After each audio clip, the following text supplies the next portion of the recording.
अध्याय राज विद्या राजगुह्या योग। भगवान श्री कृष्ण बोले कि हे अर्जुन, तू मेरा प्रिय सखा एवं परम भक्त है, इसलिए तुझे इस परम गोपनीय ज्ञान को रहस्य के साथ बताता हूँ, जिसको जानकर तू दुख रूपी संसार से मुक्त हो जाएगा। यह ज्ञान सभी विद्याओं तथा सभी रहस्यों का राजा एवं अति पवित्र, उत्तम, प्रत्यक्ष फल वाला और धर्म युक्त है। साधना करने के लिए बड़ा सुगम और अविनाशी है। हे कौन्तेय, इस तत्व ज्ञान रूप धर्म में श्रद्धा रहित प्राणी मुझे न प्राप्त होकर मृत्यु रूपी संसार चक्र से भ्रमण करते रहते हैं। हे धनंजय, मुझ सच्चिदानंद परमात्मा द्वारा यह सभी जगत जल से बर्फ के सदृश परिपूर्ण है और सब भूत मेरे अंतर्गत संकल्प के आधार स्थित है, लेकिन वास्तव में मैं उनमें स्थित नहीं हूँ। सृष्टि में जितने भी प्राणी हैं वो मेरी माया के प्रभाव वश हैं। प्राणियों को उत्पन्न करने वाली मेरी आत्मा भी जीवों में व्याप्त नहीं है। हे कुंती नंदन, जिस प्रकार वायु आकाश में व्याप्त होते हुए भी आकाश का स्पर्श नहीं करती, वैसे ही मैं संकल्प द्वारा सभी प्राणियों में व्याप्त होने पर भी उनसे अलग हूँ। कल्पांत में सृष्टिगत सभी प्राणियों का प्रकृति में विलय हो जाता है और कल्प के आदि में मैं उनको फिर रचता हूँ। त्रिगुणों के अनुसार इस सृष्टि के प्राणी अपने कर्मों में लीन हो जाते हैं।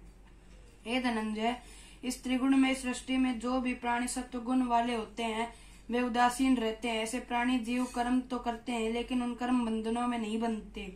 हे कौन्तेय, मेरी इच्छा होने पर ही प्रकृति सृष्टि की रचना करती है। अतः प्राणी मोह माया के ब्रह्मजाल में फंसकर जन्म मरण के चक्र में भ्रमण करता रहता है।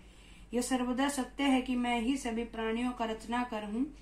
जो प्राणी इस रहस्य को नहीं जानता वही मूर्ख प्राणी मुझे सांसारिक मानता है। व्यर्थ आशा रखने वाला तथा व्यर्थ कर्म करने वाला प्राणी आसुरी वृत्ति से मोहित होने से तामसी प्रवृत्ति का हो जाता है, लेकिन जो प्राणी देवी स्वभाव का होता है वह मुझे ही सृष्टि का निर्माण करता, अविनाशी तथा ब्रह्म स्वरूप जानकर नित्य निरंतर मुझ में ही विश्वास करके मेरा स्मरण करता है, वही मेरी प्राप्ति का साधन करता है। हे अर्जुन, मेरे भक्त मुझे कई प्रकार से भजते हैं। हे अर्जुन, क्रतु और पंच महायज्ञाधिक स्मार्त कर्म मैं ही हूँ। पितरों के निमित्त दिया जाने वाला अन्न मैं हूँ। सभी वनस्पतियां मैं हूँ तथा मंत्र मैं हूँ, धृत मैं हूँ, अग्नि मैं हूँ और हवन रूपी क्रिया भी मैं ही हूँ। हे कौन्तेय, मैं ही इस संपूर्ण जगत का भरण पोषण करने वाला एवं कर्मों के फल देने वाला तथा माता पिता और पितामह हूँ। पवित्र ओंकार तथा ऋग्वेद, सामवेद और यजुर्वेद भी मैं ही हूँ। हे अर्जुन, प्राप्त होने योग्य भरण पोषण करने वाले सबका स्वामी, शुभ अशुभ को देखने वाला, शरण लेने योग्य, प्रत्युपकार न चाहकर हित करने वाला, उत्पत्ति प्रलय रूप सबका आधार और अविनाशी कारण भी मैं ही हूँ। सूर्य रूप में तपता हुआ भी मैं ही हूँ तथा वर्षा को आकर्षित करने वाला भी मैं ही हूँ। हे कुंती नंदन, अमृत, मृत्यु तथा सत्य भी मैं ही हूँ। ऋग्वेद, सामवेद तथा यजुर्वेद से सकाम कर्मों के निमित्त जिन जिन विधानों का वर्णन किया गया है, उन कर्मों के कर्ता, सोमरस के सेवन करता एवं पापों से पवित्र हुए प्राणी मुझे यज्ञों के द्वारा पूजकर स्वर्ग प्राप्ति चाहते हैं।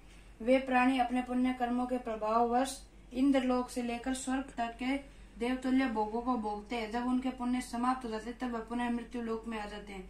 जो भक्तजन अनन्य भाव से मुझ में स्थित होकर निरंतर मेरा चिंतन करते हुए निष्काम भाव से मुझे भजते हैं, उन्हें योगक्षेम की प्राप्ति मैं स्वयं करा देता हूँ। हे अर्जुन, जो प्राणी अन्य देवताओं को पूजते हैं वे भी मेरा ही आराधना करते हैं, किंतु उनकी पूजा अर्चना अविधि पूर्वक होती है, क्योंकि संपूर्ण यज्ञों का भोक्ता और स्वामी मैं ही हूँ।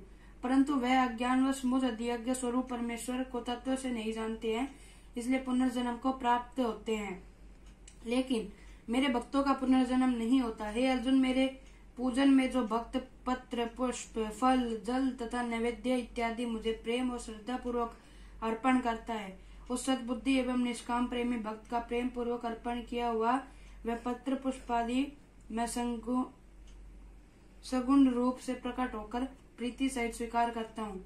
इसलिए हे अर्जुन, तू जो भी कर्म करे, जो कुछ खाता है, जो हवन करता है, जो कुछ दान देता है और तथा जो कुछ स्वयं धर्माचरण रूप तप करता है, वह सब मुझे अर्पण कर दे। इस प्रकार अर्पण भाव के उदय होने संन्यास वृत्ति होगी तथा शुभ अशुभ कर्म बंधनों से मुक्ति पाकर तो भी मुझको ही प्राप्त हो जाएगा। मैं सभी जीवों में व्याप्त, जो मुझे श्रद्धा एवं कपट भाव से भजता है उसके हृदय में मैं प्रत्यक्ष रूप से विराजमान रहता हूँ। यदि कोई दुर्जन भी मुझे स्मरण करता है तथा नित्य निरंतर मेरे ध्यान में लगा रहता तो ऐसे प्राणी को भी सज्जन समझना चाहिए। इसलिए हे धनंजय, तू यह निश्चित जान कि मेरी भक्ति का कभी विनाश नहीं होता। हे अर्जुन, मुझे ऐश्वर्यवान, गंभीर और बलशाली वासुदेव के प्रति बिना भाव रखते हुए भक्ति पूर्वक साष्टांग दंडवत प्रणाम कर अपने मन को मुझ में लगा। ऐसा करके तो मुझे ही प्राप्त होगा। 9वें अध्याय का महात्म्य।